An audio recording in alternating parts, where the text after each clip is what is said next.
Hi!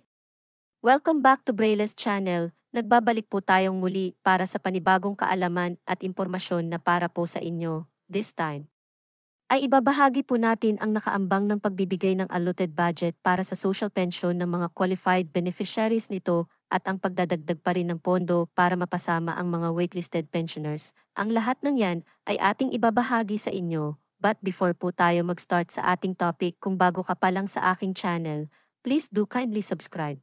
Like and share na din sa ating mga kaibigan, kaanak o kapwa po natin social pensioner at please do share na din po sa ating mga social media accounts para mas marami pa ang makaalam nito. With no further ado, let's begin na po sa ating topic. Dapat alam mo to. At least 4,085,066 indigent senior citizens makakatanggap na ng social pension. Waitlisted indigent kasama na. Payo't asahan na ngayong taon, alam niyo po ba na sa ginawang deliberation ng national budget? Para sa taong 2025, ay nabigyan ng pondo ang ating social pension ng DSWD at ng National Commission of Senior Citizens. Nasa 49.8 billion pesos ang approved budget ng social pension. Ito ay epektibo simula ngayong January of year 2025. Kung matatandaan niyo po, last 2024, nasa 25.3 billion pesos lamang ang naaprubahan para sa 3.7 indigent senior citizens at hindi pa dito kasama ang nasa 600,000 plus waitlisted indigent senior citizens. Kaya't ngayong taon, halos dumoble ang budget para sa social pension.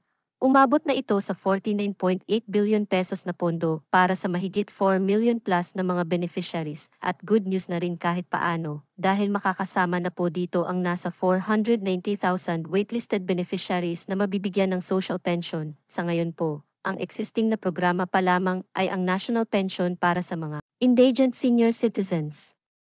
Ito ay nagsimula sa 500 hanggang naging 1,000 pesos para sa 3 million plus indigent beneficiaries at may mga nakapending pa na mga indigent na hindi kasama sa beneficiaries o ang mga waitlisted. Ang inaabangan naman ng lahat na universal social pension ay still nakapending pa rin sa ating Senado. Ito ang nais natin na maaprubahan para makasama na ang lahat ng senior citizens, may pension man o wala. Under sa universal pension, ang lahat ng existing indigent beneficiaries ay makakatanggap pa rin ng 1,000 pesos kada buwan. At ang mga may pension o hindi kasama sa existing ay makakatanggap muna ng 500 pesos hanggang sa ika-5 taon bago ito maging 1,000 pesos. Ang tanong, paano ang mga waitlisted na maiiwanan? Dahil hindi naman lahat ay makakasama, may maiiwan pa rin na humigit kumulang 100,000 waitlisted senior citizens ang hindi makakatanggap. Napakahirap naman, bakit hindi lahat napunduhan?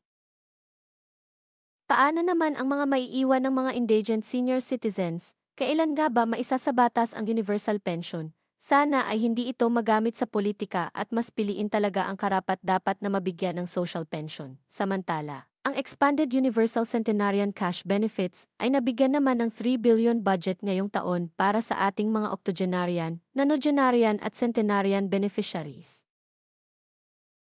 Abangan niyo po ang mga paparating po nating mga social pension payout para sa taong ito, at ang mga bagong makakatanggap, that's it. Manatili po kayong nakatutok sa aking channel para sa mga panibagong kaalaman at upcoming payouts na para po sa inyo. Marami pong salamat and God bless everyone.